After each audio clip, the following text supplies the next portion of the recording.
Hello 10th class. Today we are meeting after a very long time, after the summer vacations. Not too big summer vacations, but 10 days are enough for 10th class. Okay. आपकी जो class है वो बहुत ही serious session है आपके लिए, and due to the कोविड-19 pandemic we are already facing a lot. You are also suffering a lot. तो प्लीज़ इस टाइम को वेस्ट मत करो. आपको नहीं पता है कि आपके लिए इस टाइम की क्या इम्पोर्टेंस है. जो बच्चे रियली रिस्पॉन्सिबल हैं वो घर बैठ के बहुत ज़्यादा टाइम सेल्फ स्टडी को दे रहे हैं. आप लोग तो रेगुलरली क्लासेस का होमवर्क ही सेंड नहीं कर रहे हो. This is not acceptable. Please I request all of you to stay attentive and study for your better future. You are doing it for your self, not for any one else. Okay, you are doing it for yourself. आप अपने आप को imagine करो कि अगर आप मेहनत नहीं करते हो तो आप किस रास्ते पे चले जाओगे, और अगर आज आप थोड़ा सा स्ट्रगल करके अपने फ्यूचर के बारे में सोचते हो तो आपकी लाइफ कुछ और ही होगी. उन दोनों रास्तों को इमेजिन करके स्टेप लिया करो. इस एज में सब कुछ बहुत ही फैसिनेटिंग सा लगता है कि हाँ ठीक है, हम गेम खेल रहे हैं, मूवीज़ देख रहे हैं, रिलैक्सिंग है, पता नहीं कब मौका मिलेगा. ऐसा नहीं है. लाइफ इन्हीं चीज़ों के लिए है. आपको मौके ही मौके मिलेंगे. But now this is the high time that you should realise that this session is very very very important for you. 10th and 12th class, why they are considered so much important? Why there is so much phobia that you have to study more harder? Because competition में आ रहे हो आप अपने आगे वाले से better नहीं करोगे तो पीछे रह जाओगे, और फिर लाइफ में क्या रह जाएगा? सिर्फ रिग्रेट. और रिग्रेट करने से आज तक किसी को कुछ नहीं मिला है. सो बेटर है रिग्रेट मत करो, मेहनत करो. ठीक है. मेरे को उम्मीद है आप लोगों से कि आप मेरी इस बात को समझेंगे और आगे से बेटर रिस्पॉन्स देंगे. अब एक चीज़ की, आप लोगों के मेजर टेस्ट होने वाले हैं. आपको और सब्जेक्ट्स में भी टीचर्स ने एक्सप्लेन किया है that from till 9th of July आपको रिविजन वीडियोस मिलेंगी. जितना सिलेबस हमने अब तक किया है वो रिवाइज करेंगे, ताकि जो आप भूल गए हो या किसी का स्किप हो गया है कोई पार्ट तो आप उसे कंप्लीट कर सकते हैं. 9th of July तक रिवीजन करने के बाद 10th of July से आपके एग्जाम स्टार्ट है. आपको एवरी एग्जाम में 40 क्वेश्चंस मिलेंगे. MCQs, only MCQs, no subjective answers. Okay, 40 questions, 1 marks for each question. 40 marks का आपका पेपर होगा. 10 मार्क्स आपके होमवर्क, आपकी अटेंडेंस, इनसे डिसाइड होंगे, जो कि हम इंटरनली असाइन करेंगे आपको. So you have to be regularly attentive in your classes, in your doubt classes. You have to attentively do your homework, then only you will get those marks. Okay. और MCQs के लिए prepare कैसे करना है? Chapter के बीच में से MCQ question बनाएंगे हम. आपको जो भी चैप्टर रिवाइज करा रहे हैं उसको बुक से लाइन बाय लाइन रीड कीजिए. रीड करने के बाद जो भी आपके डाउट्स आ रहे हैं उन्हें आप एक रफ नोटबुक में मेंशन कीजिए. नेक्स्ट डे डाउट क्लास में उन्हें पूछ लीजिए. Okay. Still if you are having any query you can call me, I will tell you what to do. Now हमने अब तक काफ़ी सिलेबस कर लिया है. पॉलिटी से हम अपना रिवीजन स्टार्ट करेंगे क्योंकि काफ़ी टाइम हो गया हम इकोनॉमिक्स पढ़ रहे थे, तो पॉलिटी से थोड़ा सा कनेक्शन टूट गया है हमारा पॉलिटिकल साइंस से. लास्ट चैप्टर जो हमने किया है डेमोक्रेसी एंड डाइवर्सिटी, वहाँ से स्टार्ट करेंगे बिकॉज फर्स्ट और सेकंड चैप्टर हम कई बार रिवाइज कर चुके हैं. Power sharing, federalism, we have revised it a lot. We have not revised this chapter democracy and diversity, so we will start revising this. आपको बताऊंगी कैसे कैसे एमसीक्यू क्वेश्चंस बन सकते हैं. उसी तरीके से आप चैप्टर को रीड करेंगे और खुद से क्वेश्चन ढूंढने की कोशिश करेंगे. ठीक है. Let's get started. Chapter start हुआ है तब आपको बताया है डेमोक्रेसी क्या है. It is the type of government in which rulers are elected by the people. Who will run the country, who will govern the country, they are decided by the people. देश को कौन चलाएगा, उन शासक को जब जनता चुनती है तो उसे क्या बोला जाता है? डेमोक्रेसी. डेमोक्रेसी मोनार्की से कैसे अलग है? मोनार्की होती है जब भी किसी हेरिडिटरी पोजीशन की वजह से, कि कोई रॉयल फैमिली है and just because they are born in that family उनको वो पोजीशन मिल जाए किंग और क्वीन की, उसे बोला जाता है मोनार्की. वो राजा बन जाएंगे, आप में से किसी को राजा बनने का कोई राइट नहीं है। तो वो होती है मोनार्की। डेमोक्रेसी क्या होती है कि देश को कौन रूल करेगा, वो क्या कौन डिसाइड करेगा, जनता। ठीक है, फ्री एंड फेयर इलेक्शंस हो, नो करप्शन, करप्शन हो रहा है आजकल, we know that, free and fair election हो, नो पॉलिटिकल पावर प्ले, सब रियल पावर उन्हीं के हाथों में हो जिन्हें जनता ने चुना है, ये सब है डेमोक्रेसी। What is diversity? विभिन्नता। जब हम लोग डिफरेंट टाइप के लोग एक जगह पे रह रहे हैं, that is diversity. Different kinds of people, different kinds of views, different kinds of nature or different characters when living in a certain place, that is known as diversity. So अब हम देखेंगे diversity और democracy का क्या relation है, किस तरीके से विभिन्न प्रकार के लोग democracy में participate करते हैं, democracy में उनका क्या रोल होता है। इस चैप्टर को स्टार्ट करते टाइम आपको एक स्टोरी दी गई है। That story is of 1968 Olympics.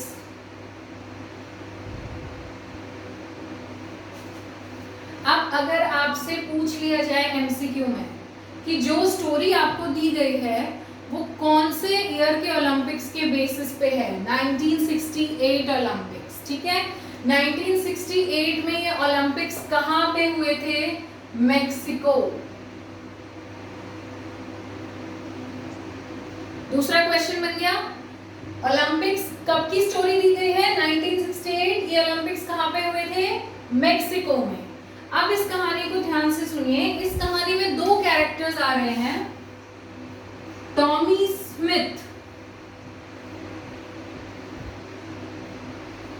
And John Carlos. Tommy Smith and John Carlos दो अफ्रीकन अमेरिकन हैं।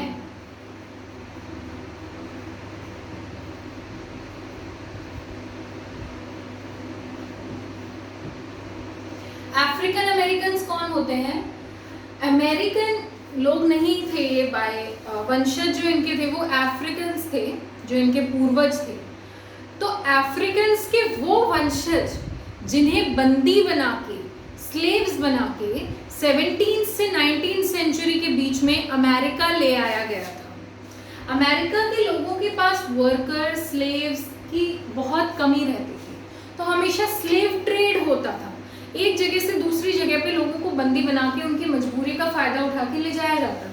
ठीक है, तो अफ्रीकन अमेरिकन थे, यानी इनके जो पूर्वज थे उन्हें 17 से 19 सेंचुरी के बीच में कभी स्लेव बना के अमेरिका लाया गया था, तो इसलिए इनका नाम था अफ्रीकन अमेरिकन, क्योंकि natively they were from Africa but now they are residing in America, so they are known as African Americans.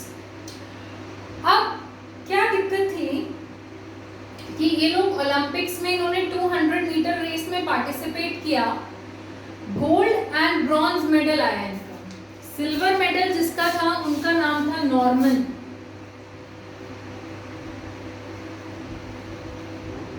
He was Australian. He was not African American, so एक डिफरेंस आ गया। अब ध्यान से सुनना, Tommy Smith और John Carlos का gold and bronze medal आया, but इन्होंने क्या किया, जब मेडल रिसीविंग सेरेमनी थी, तो जो हमारे डाइस होते हैं जिसमें हम खड़े होते हैं मेडल रिसीव करने के लिए, वहां पे विदाउट शूज खड़े हुए, ब्लैक सॉक्स पहन के। ठीक है, why did they wear black socks? Just to represent, why they wore black socks only, black socks and black gloves,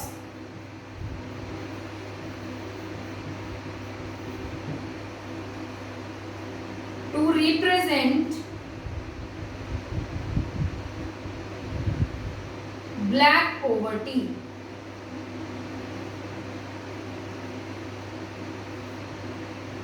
What is black poverty? America की क्या कंडीशन थी, that they were discriminating the black people. Africans को लेके तो आ गए थे slaves बना के अपने देश में, उन्हें अपना नहीं पाए थे, उनके साथ हमेशा एक डिस्क्रिमिनेटरी बिहेवियर रखते थे, उन्हें कभी भी इक्वालिटी स्टेटस पे नहीं ला पाए थे, ठीक है।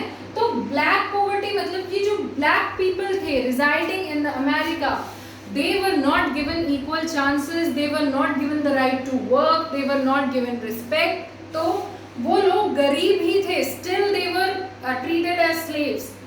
तो उस ब्लैक पॉवर्टी को दुनिया को दिखाने के लिए ओलंपिक्स कितना बड़ा प्लेटफॉर्म है, सारे देश वहाँ पार्टिसिपेट करते हैं, तो वहाँ अगर कोई मुद्दा उठाया जाएगा तो डेफिनेटली लाइमलाइट में आएगा ना।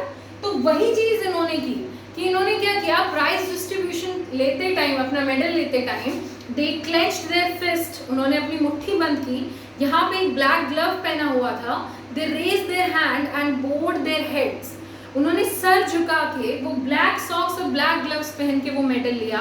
And what did this represented, this represented black poverty. I guess I am clear. अब ये क्वेश्चन आपसे एमसीक्यू में पूछा जा सकता है in your test, that what the black gloves and black socks represented, they represented black poverty. अब ये जो टाइम था 1968 का, इस टाइम में सिविल राइट्स मूवमेंट चल रहा था अमेरिका में।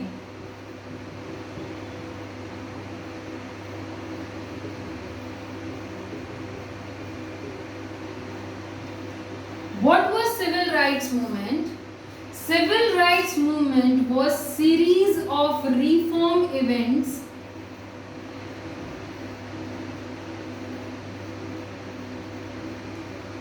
for abolishing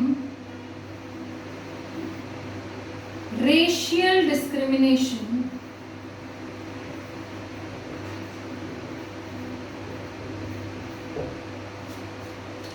civil rights movement. अब आपने जब नेशनल स्ट्रगल इंडिया का पढ़ते होंगे तो बहुत सारे मूवमेंट देखते हो, सिविल डिसोबीडियंस मूवमेंट, सत्याग्रह मूवमेंट, सॉल्ट सत्याग्रह, ये डिफरेंट मूवमेंट्स होते थे। किस लिए होते थे? किसी एक मुद्दे के लिए जब वो स्ट्रगल करते थे, that is known as movement. यहाँ पे सिविल राइट्स मूवमेंट था फॉर एबॉलिशिंग, खत्म करने के लिए रेशियल डिस्क्रिमिनेशन, रंग के बेस पे जो भेदभाव किया जा रहा था अफ्रीकन्स और अमेरिकन्स के बीच, उसे खत्म करने के लिए सिविल राइट्स मूवमेंट चल रहा था।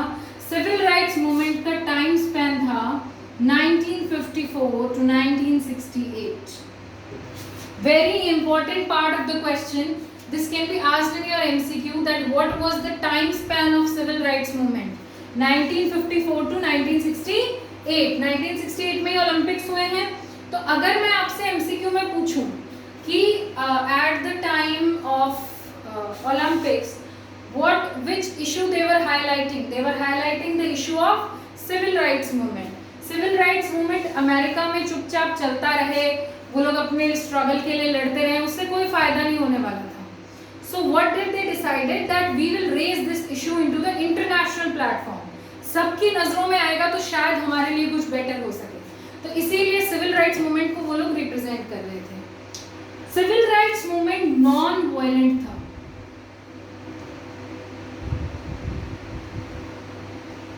Civil rights movement non violent movement था, इसमें किसी भी तरीके की हिंसा नहीं हो रही थी। इस चीज को अच्छे से याद रखना। Civil rights movement started in 1954 to 1968. It was for abolishing racial discrimination. It was non-violent. Okay? इसमें कोई भी हिंसा नहीं थी। और इसके लीडर कौन थे? Martin Luther king junior. अब यहां से देखो कितने सारे क्वेश्चन आपसे पूछे जा सकते हैं। टाइम स्पैन, मोटिव क्या था, नॉन वायलेंट था या नहीं था, और हेड कौन था? Martin Luther king junior. ऐसा ही एक और मूवमेंट वहां पे चल रहा था, वो था ब्लैक पावर मूवमेंट। उस मूवमेंट का नाम क्या था? Black power movement. This movement was started in 1966. Okay, when was this movement started? In 1966. and it lasted till 1975. Okay, so time span in which year Black Power movement started? 1966. क्या civil rights movement के खत्म होने के बाद black power start हुआ था? नहीं, civil rights movement कब खत्म हो रहा है? 1968 में, जब ओलंपिक्स हो रहे हैं, उससे पहले ही ब्लैक पावर मूवमेंट स्टार्ट हो गया था। इसका भी सेम मोटिव था। Black power movement was also against the racial discrimination. ये भी रंग के बेस पे के भेदभाव को हटाना चाहते थे। Same motive. क्या फर्क था? This was violent. अब जब इतने दिन उन्होंने नॉन वायलेंट मूवमेंट करके देखा और उन्हें रियलाइज हो गया कि कोई फायदा नहीं हो रहा है, हमारे बारे में कोई नहीं सोच रहा है, we have to be violent, silently हमारी वॉइस को कोई नहीं सुन रहा है, then they started becoming violent. Okay, तो अगर आपसे एमसीक्यू क्वेश्चन पूछा जाए that name the movement against racial discrimination that was violent, black power movement. Name the movement against racial discrimination that was non-violent, civil rights movement। ठीक है, who led the civil rights movement? Martin Luther King Jr। ये दोनों ही movements कहाँ पे हो रहे थे? US में, United States of America. Okay, I hope this event is all clear to you. इसके बाद क्या हुआ? इतना किया उन्होंने, मेडल लिया। अब पीटर नॉर्मन एक ऑस्ट्रेलियन थे, वो सफ़र नहीं कर रहे थे इनके जो स्ट्रगल था, लेकिन फिर भी वो इनके साथ थे। वो चाहते थे कि गलत चीज़ को हटाया जाए, तो उन्होंने इनका साथ कैसे दिया? ऑन हिज टी शर्ट ही वोर अ ह्यूमन राइट्स बैच। एक बैच पहना उन्होंने जो ह्यूमन राइट्स का, ताकि वो रिप्रेजेंट कर रहे थे कि मैं बेशक ऑस्ट्रेलियन हूँ, लेकिन मैं टॉमी स्मिथ और जॉन कार्लोस के साथ हूँ। We should stand by them, we should abolish the racial discrimination। अब इंटरनेशनल ओलंपिक एसोसिएशन, उन्हें बुरा लग गया। हम तो गेम अथॉरिटाइज कराते हैं, हम गेम ऑर्गेनाइज कराते हैं, आप हमारे यहाँ पे आके क्या इश्यूज रेज कर रहे हो? तो उन्होंने क्या किया? टॉमी स्मिथ और जॉन कार्लोस को पनिश कर दिया। ठीक है, they found them guilty, medals वापस ले लिए गए। ठीक है, सेकेंड थिंग, नॉर्मन के साथ क्या हुआ? ऑस्ट्रेलिया सरकार गुस्सा हो गई, अरे भाई तुम्हारा कोई काम नहीं था, तुम क्यों बोल रहे थे बीच में? उनको पनिश कर दिया गया, नॉर्मन को, कि नेक्स्ट ओलंपिक्स में आप पार्टिसिपेट नहीं कर सकते हो, उन्हें भी बैन कर दिया गया। अच्छी चीज कर रहे थे, फिर भी देखो लोग पीछे बढ़े हुए थे। अब देखो इतनी सारी सिनेरियो के बाद भी नॉर्मन ने, अब इनका जो एफर्ट्स था, कार्लोस और स्मिथ के जो एफर्ट्स थे वो काम आ रहे थे, क्योंकि अमेरिका में मूवमेंट अच्छा चल रहा था। तो इनकी जो यूनिवर्सिटी थी, जिस यूनिवर्सिटी में पढ़ते थे, उसका नाम था San Jose University, SANHOZE, San Jose University. This university was the university where they studied. John Carlos और स्मिथ वहाँ पढ़ते थे। तो उनके सम्मान में जो इतना अच्छा काम उन्होंने किया, इस यूनिवर्सिटी ने उनका स्टैचू बनवाया था इन द प्रीमिसेस, और उसकी फोटो आपकी बुक में दी गई। ठीक है, तो ये काम किया कार्लोस और स्मिथ ने, हाईलाइटिंग द रेशियल डिस्क्रिमिनेशन। ये स्टोरी हमने पढ़ ली। अब आप 5 सेकंड के लिए फटाफट बोर्ड को देखिए, आगे के टॉपिक्स हम कंटिन्यू करें।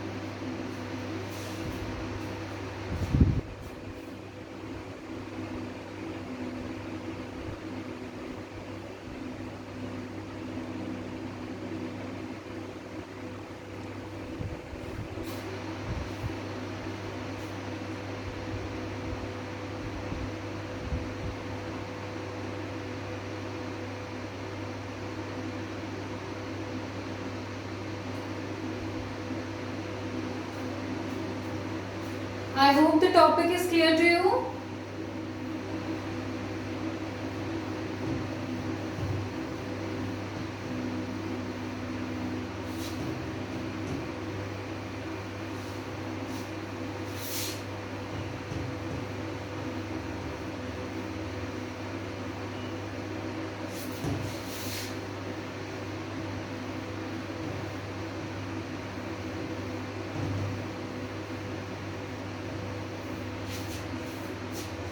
Now, our next topic is origin of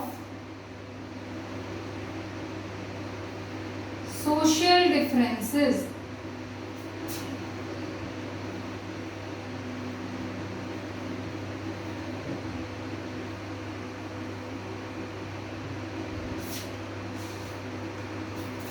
अब आप एक चीज बताओ, डिफरेंसेस क्या होते हैं? जब भी कोई इंसान हमसे किसी चीज में अलग है, that is difference.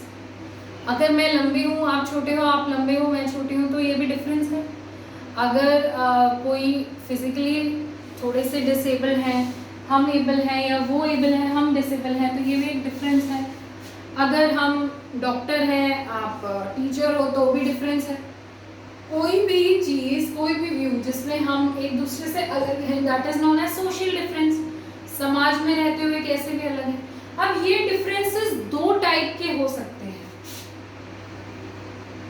On the basis of birth,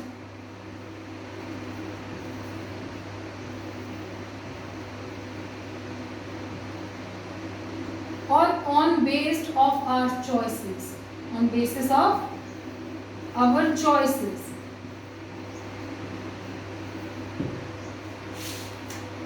अब आप पैदा हुए या ब्राह्मण फैमिली में पैदा हुए, इसमें आपका कोई जोर है? आप चेंज कर सकते हो क्या उस चीज को? नहीं कर सकते.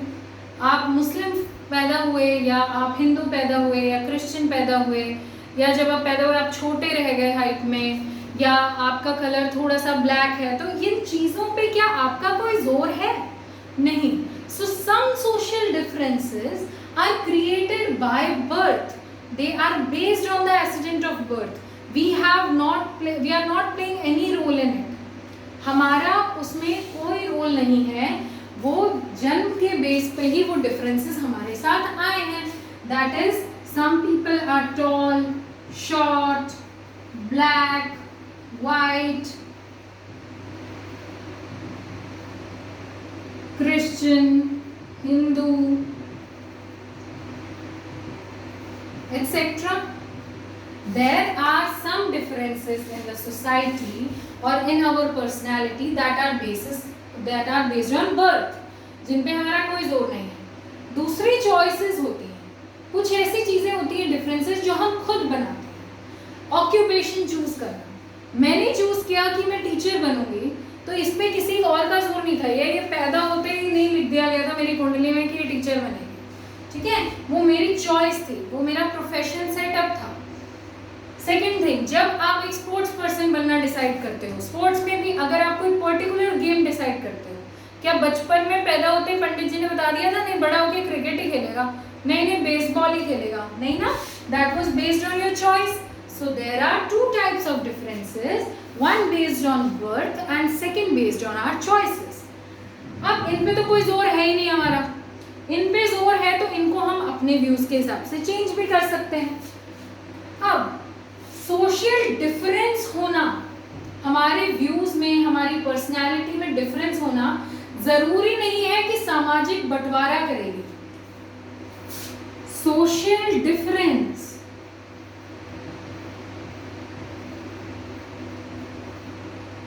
और सोशल डिवीजन, ये दो अलग अलग टर्म हैं. सोशल डिफरेंस है मतलब हमारे बीच में कुछ चीज सिमिलर नहीं है और हम अलग हैं, दैट्स इट. इसका यही तो मतलब है. लेकिन उस अलग होने की वजह से अगर समाज में बंटवारा हो जाए, हम डिवाइड हो जाए डिफरेंट कम्युनिटीज में, that is known as social division. जरूरी नहीं है सोशल डिफरेंस सोशल डिवीजन ही लाएगा. कई बार अलग होने की वजह से हम इकट्ठे भी हो सकते हैं. जैसे अलग हुए कि मैं मान लूं कि भगवान जैसा कुछ नहीं होता, we should help each other in the community, ये मेरी थिंकिंग है. हो सकता है ये किसी और की भी थिंकिंग हो, लेकिन हम दोनों ही हिंदू नहीं हैं, तो डिफरेंस तो है हमारे बीच में, लेकिन क्या उससे समाज का बंटवारा हुआ? नहीं. So it is not necessary that every time social difference will lead to social division. अलग होने का मतलब बंटवारा होना नहीं होता है. तो अगर आपसे ट्रू फॉल्स में पूछ ली जाए ये statement that social difference every time leads to social division, is it true or not? It is not true. Okay? social difference हर बार सामाजिक बंटवारा लाएगा ये जरूरी नहीं है.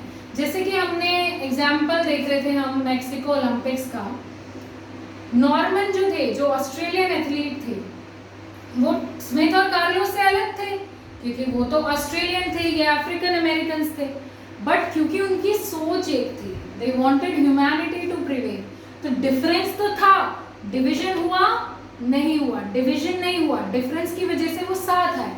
और बहुत बार ऐसा भी होता है कि डिफरेंस की वजह से हम अलग भी हो जाते हैं। अब डिफरेंस नहीं है, मान लो आप सब हिंदू हो, कोई डिफरेंस नहीं हुआ इसमें, लेकिन जरूरी नहीं है आपकी थिंकिंग भी एक जैसी हो, तो एक कम्युनिटी में भी डिफरेंस की वजह से डिवीजन हो सकते हैं। तो ऐसा जरूरी नहीं है कि हर बार सोशल डिफरेंस सोशल डिवीजन ला सकता है, पॉसिबिलिटी है, but it is not mandatory. ठीक है, अब सोशल डिफरेंस क्या खराब चीज है? नहीं, अलग होना कोई बुराई नहीं है।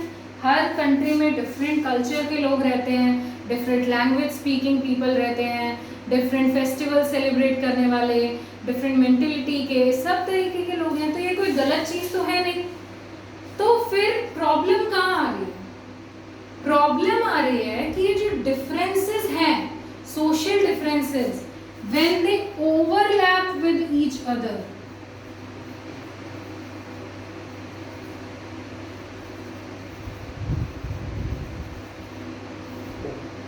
ओवरलैप होने का मतलब क्या है?